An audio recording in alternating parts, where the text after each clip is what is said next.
और आगे बढ़ते हैं बड़ी खबर के साथ। पाकिस्तान की वकालत करते कांग्रेस के एक नेता नजर आ रहे हैं, मणिशंकर अय्यर जिनका नाम है, जो कि पाकिस्तान से बातचीत के जरिए रास्ता निकालने की बात कह रहे हैं। वो कह रहे हैं कि हमें भूलना नहीं चाहिए कि पाकिस्तान के पास भी एटम बम है, ऐसे में पाकिस्तान को ठुकराना नहीं चाहिए।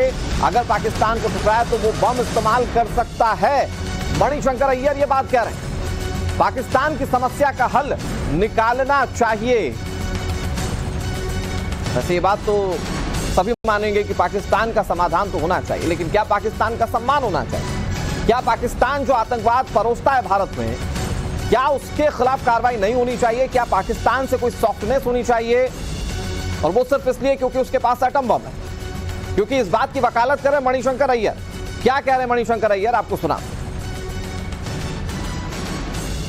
ये कि वो भी एक सॉवरेन मुल्क है और कि उनकी भी इज्जत है, और उस इज्जत को कायम रखते हुए आप उनसे जितनी कड़ी बात करना चाहते हो करो, लेकिन बात तो करो। बंदूक को लेकर आप घूम रहे हो और उससे क्या हाल मिला? कुछ नहीं, तनाव बढ़ते जाता है। और कोई भी पागल वहां आ जाए तो क्या होगा देश का? उनके एटम बॉम्ब है। ये भी है। हाँ, हमारे पास है, लेकिन किसी पागल ने हमारे बम को लाहौर स्टेशन में फूटा तो 8 सेकंड के 8 पल के अंदर उसकी जो रेडियो एक्टिविटी है वो अमृतसर पहुंचेगी। ये भी है, इतना पास तो ऐसे बम वगैरह रखकर आप उसको इस्तेमाल करने का रोको, लेकिन यदि आपने उनसे बात की, उनको इज्जत अफजाया, तो तभी जाकर वो अपने बम के बारे में नहीं सोचेंगे। लेकिन आपको उनको ठुकरा दिया और बच्चे जैसे कुट्टी कहते रहे, तो कोई पागल वहां आ जाए, वो बम निकाल ले और फिर क्या होगा? तो हमें समझना चाहिए कि दुनिया का विश्व गुरु बनना हो तो ये जरूरी है दिखाने के लिए कि जितना भी तीव्र हो हमारा समस्या पाकिस्तान के साथ, उसका हल निकालने के लिए हम मेहनत कर रहे हैं। पिछले 10 साल से सारा मेहनत बंद है। मस्कुलर पॉलिसी काम नहीं करेगी। मस्कुलर पॉलिसी, यदि आपके मसल्स हों और उनके मसल्स ना हों, मैंने अभी आपको बता दिया है वो जो हकीकत हम सबको पता है कि मसल्स उनके कहूटा में पड़े हुए हैं। ये भी है। और कहीं गलत फहमी फैल जाए तो तब दिक्कत में पड़ेंगे। तो ये चुनाव का वक्त है और न जाने कितने ज्ञान अभी और सामने आना बाकी है। कोई कह रहा था भारतीय अफ्रीकन दिखते हैं या चाइनीज की तरह दिखते हैं, और अब मणिशंकर अय्यर नए ज्ञान के साथ हमारे साथ शहजाद पूनावाला जुड़ गए इस पर ज्यादा बातचीत करने के लिए। शहजाद जी, बहुत बहुत स्वागत है आपका टाइम्स नाउ नवभारत पर। मणिशंकर अय्यर एक नए ज्ञान के साथ सामने आ रहे हैं। वो कह रहे हैं कि पाकिस्तान के साथ सॉफ्टनेस इसलिए होनी चाहिए क्योंकि उसके पास भी एटम बम है। क्या सोचते हैं सर आप इस बयान को लेकर?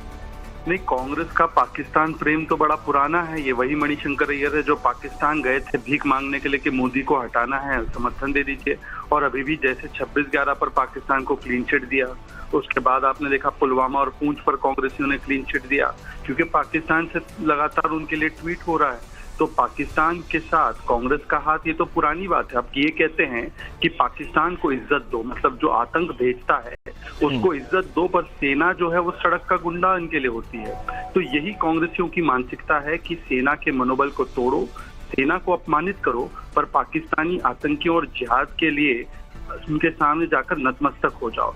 और ये सोच केवल मणिशंकर अय्यर की नहीं है, ये भूल मत करना मणिशंकर अय्यर की सोच बताकर, ये कांग्रेस की सोच है। शशि थरूर ने भी आर्टिकल लिखा था बांग्लादेशी अखबार में कि ये इंडियन एडमिनिस्ट्रेड कश्मीर है।